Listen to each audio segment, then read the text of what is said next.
in the previous chapter.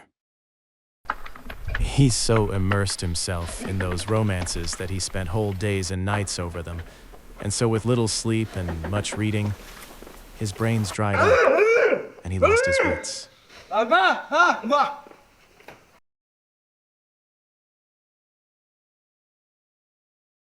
He was still sleeping, so the curate asked the niece for the keys of the room where the books, the authors of all the mischief were, and right willingly she gave them. They all went in, the housekeeper with them, and found more than 100 volumes of big books, very well bound, and some other small ones. The moment the housekeeper saw them, she turned about and ran out of the room, and came back immediately with a saucer of holy water and a sprinkler, saying, "Here, your worship, Señor Licentiate, sprinkle this room. Don't leave any Magicean of the many there are in these books, to bewitch us in revenge for our design of banishing them from the world." The simplicity of the housekeeper made the licentiate laugh, and he directed the barber to give him the books one by one to see what they were about, as there might be some to be found among them that did not deserve the penalty of fire. "No," said the niece. "There is no reason for showing mercy to any of them. They have every one of them done mischief. Better fling them out of the window into the court and make a pile of them and set fire to them. Or else carry them into the yard, and there a bonfire can be made without the smoke giving any annoyance." The housekeeper said the same. So eager were they both for the slaughter of those innocents, but the curate would not agree to it without first reading at any rate the titles. The first that Master Nicholas put into his hand was the 4 books of Amadis of Gaul. "This seems a mysterious thing," said the curate. "For, as I have heard say, this was the first book of chivalry printed in Spain, and from this all the others derive their birth and origin. So it seems to me that we ought inexorably to condemn it to the flames as the founder of so vile a sect." "Nay, sir," said the barber, "I too have heard say that this is the best of all the books of this kind that have been written, and so as something singular in its line, it ought to be pardoned." True, said the curate. And for that reason let its life be spared for the present. Let us see that other which is next to it. It is, said the barber, the Sergas de Esplandian, the lawful son of Amadis of Gaul. Then verily, said the curate, the merit of the father must not be put down to the account of the son. Take it, mistress housekeeper. Open the window and fling it into the yard and lay the foundation of the pile for the bonfire we are to make. The housekeeper obeyed with great satisfaction, and the worthy Esplandian went flying into the yard to await with all patience the fire that was in store for him. Proceed, said the curate. This that comes next, said the barber, is Amadis of Greece, and indeed I believe all those on this side are of the same Amadis lineage. Then to the yard with the whole of them, said the curate, for to have the burning of Queen Pentaquiniestra, and the shepherd Daranel and his eclogues, and the bedeviled and involved discourses of his author. I would burn with them the father who begot me if he were going about in the guise of a knight-errant. I am of the same mind, said the barber. And so am I, added the niece. In that case, said the housekeeper, here, into the yard with them. They were handed to her, and as there were many of them, she spared herself the staircase, and flung them down out of the window. Who is that tub there? Said the curate. Was the same that wrote the Garden of Flowers. And truly, there is no deciding which of the 2 books is the more truthful, or, to put it better, the less lying. All I can say is, send this one into the yard for a swaggering fool. "This that follows is Florismarte of Hyrcania," said the barber. "Señor Florismarte here?" said the curate. "Then by my faith he must take up his quarters in the yard, in spite of his marvelous birth and visionary adventures, for the stiffness and dryness of his style deserve nothing else. Into the yard with him and the other, mistress housekeeper." "With all my heart, señor," said she, and executed the order with great delight. "This," said the barber, "is the Knight Platter." "An old book that," said the curate, but I find no reason for clemency in it. Send it after the others without appeal. Which was done. Another book was opened, and they saw it was entitled, The Knight of the Cross. For the sake of the holy name this book has, said the curate, its ignorance might be excused. But then they say, behind the cross there's the devil, to the fire with it. Taking down another book, the barber said, This is the mirror of chivalry. I know his worship, said the curate. That is where Señor Reinaldos of Montalvan figures with his friends and comrades, greater thieves than Cacus, and the 12 peers of France with the voracious historian Turpin. However, I am not for condemning them to more than perpetual banishment, because, at any rate, they have some share in the invention of the famous Matteo Boiardo, whence too the Christian poet Ludovico Ariosto wove his web, to whom, if I find him here, and speaking any language but his own, I shall show no respect whatever, but if he speaks his own tongue, I will put him upon my head. Well, I have him in Italian, said the barber, but I do not understand him. Nor would it be well that you should understand him, said the curate. And on that score we might have excused the captain if he had not brought him into Spain and turned him into Castilian. He robbed him of a great deal of his natural force, and so do all those who try to turn books written in verse into another language, for with all the pains they take and all the cleverness they show, they never can reach the level of the originals as they were first produced. In short, I say that this book, and all that may be found treating of those French affairs, should be thrown into or deposited in some dry well, until after more consideration it is settled what is to be done with them. Excepting always one Bernardo del Carpio that is going about, and another called Roncesvalles. For these, if they come into my hands, shall pass at once into those of the housekeeper, and from hers into the fire without any reprieve. To all this the barber gave his assent, and looked upon it as right and proper, being persuaded that the curate was so staunch to the faith and loyal to the truth that he would not for the world say anything opposed to them.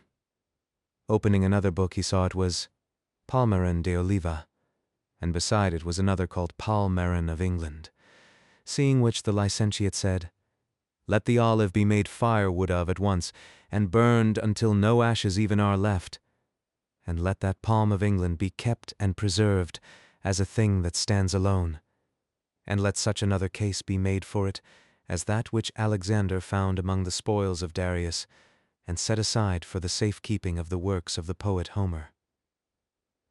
This book, Gossip, is of authority for 2 reasons. First, because it is very good, and secondly, because it is said to have been written by a wise and witty king of Portugal. All the adventures at the castle of Miraguarda are excellent, and of admirable contrivance, and the language is polished and clear, studying and observing the style befitting the speaker with propriety and judgment. So then, provided it seems good to you, Master Nicholas, I say let this and Amadis of Gaul be remitted the penalty of fire. And as for all the rest, let them perish without further question or query. Nay, gossip, said the barber, for this that I have here is the famous Don Bellienus. Well, said the curate, that and the 2nd, 3rd, and 4th parts all stand in need of a little rhubarb to purge their excess of bile, and they must be cleared of all that stuff about the castle of fame and other greater affectations, to which end let them be allowed the overseas term, and, according as they mend, so shall mercy or justice be meted out to them. And in the meantime, gossip, do you keep them in your house, and let no one read them. With all my heart, said the barber, and not caring to tire himself with reading more books of chivalry, he told the housekeeper to take all the big ones and throw them into the yard. It was not said to one dull or deaf, but to one who enjoyed burning them more than weaving the broadest and finest web that could be. And seizing about 8 at a time, she flung them out of the window. In carrying so many together, she let one fall at the feet of the barber, who took it up, curious to know whose it was, and found it said, "History of the famous knight, Tirante el Blanco." "God bless me," said the curate with a shout. "Tirante el Blanco here. Hand it over, gossip, for in it I reckon I have found a treasury of enjoyment and a mine of recreation." Here is Don Quixote of Montalvan, a valiant knight, and his brother Thomas of Montalvan, and the knight Fonseca. With the battle the bold Tirante fought with the mastiff, and the witticisms of the damsel Placerda Mivida, and the loves and wiles of the widow Reposada, and the empress in love with the squire Hippolito. In truth, gossip, by right of its style, it is the best book in the world. Here knights eat and sleep, and die in their beds, and make their wills before dying, and a great deal more of which there is nothing in all the other books. Nevertheless, I say he who wrote it, for deliberately composing such fooleries, deserves to be sent to the galleys for life. Take it home with you and read it, and you will see that what I have said is true. As you will, said the barber, but what are we to do with these little books that are left? These must be not chivalry, but poetry, said the curate, and opening one he saw it was the Diana of Jorge de Montemayor, and supposing all the others to be of the same sort, "These," he said, "do not deserve to be burned like the others, for they neither do nor can do the mischief the books of chivalry have done, being books of entertainment that can hurt no one." "Ah, señor," said the niece, "your worship had better order these to be burned as well as the others, for it would be no wonder if after being cured of his chivalry disorder, my uncle, by reading these took a fancy to turn shepherd, and range the woods and fields, singing and piping, or, what would be still worse, to turn poet, which they say is an incurable and infectious malady." "The damsel is right," said the curate, "and it will be well to put this stumbling block in temptation out of our friend's way. To begin then with the Diana of Montemayor." "I am of opinion it should not be burned, but that it should be cleared of all that about the sage Felicia and the magic water, and of almost all the longer pieces of verse. Let it keep and welcome its prose and the honor of being the first of books of the kind." "This that comes next," said the barber, "is the Diana, entitled the second part, by the Salamancan, and this other has the same title, and its author is Gil Polo." "As for that of the Salamancan," replied the curate, "let it go to swell the number of the condemned in the yard, and let Gil Polo's be preserved as if it came from Apollo himself. But get on, gossip, and make haste, for it is growing late." "This book," said the barber, opening another, "is the 10 books of the Fortune of Love, written by Antonio de la Fraso, a Sardinian poet." "By the orders I have received," said the curate, "since Apollo has been Apollo, and the muses have been muses, and poets have been poets, so droll and absurd a book as this has never been written, and in its way it is the best and the most singular of all of this species that have as yet appeared, and he who has not read it may be sure he has never read what is delightful. Give it here, gossip, for I make more account of having found it than if they had given me a cassock of Florence stuff." He put it aside with extreme satisfaction, and the barber went on, "These that come next are The Shepherd of Iberia, Nymphs of Inaris, and The Enlightenment of Jealousy." "Then all we have to do," said the curate, "is to hand them over to the secular arm of the housekeeper, and ask me not why, or we shall never have done.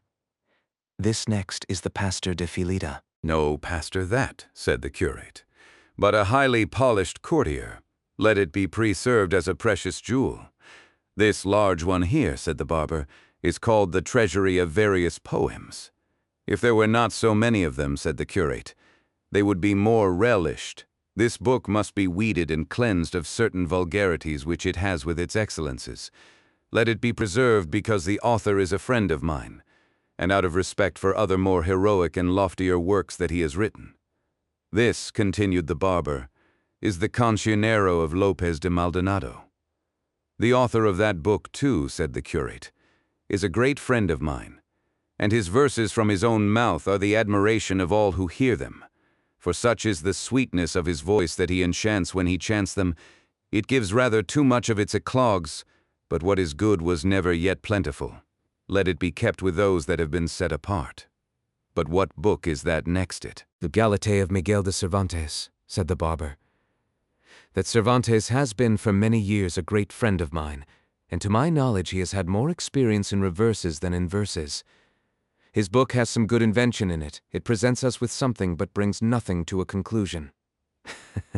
We must wait for the second part it promises. Perhaps with amendment it may succeed in winning the full measure of grace that is now denied it. And in the meantime do you, Senor Gossip, keep it shut up in your own quarters. Very good, said the barber. And here come three together, the Araucana of Don Alonso de Ercilla, the Austriada of Juan Rufo, Justice of Cordova, and the Montserrat of Cristobal de Virus, the Valencian poet. These 3 books, said the curate, are the best that have been written in Castilian in heroic verse, and they may compare with the most famous of Italy. Let them be preserved as the richest treasures of poetry that Spain possesses. The curate was tired and would not look into any more books, and so he decided that, contents uncertified, all the rest should be burned. But just then the barber held open one, called The Tears of Angelica. I should have shed tears myself, said the curate when he heard the title, had I ordered that book to be burned, for its author was one of the famous poets of the world, not to say of Spain, and was very happy in the translation of some of Ovid's fables. To be continued. Please, like and subscribe if you don't want to miss the next chapter.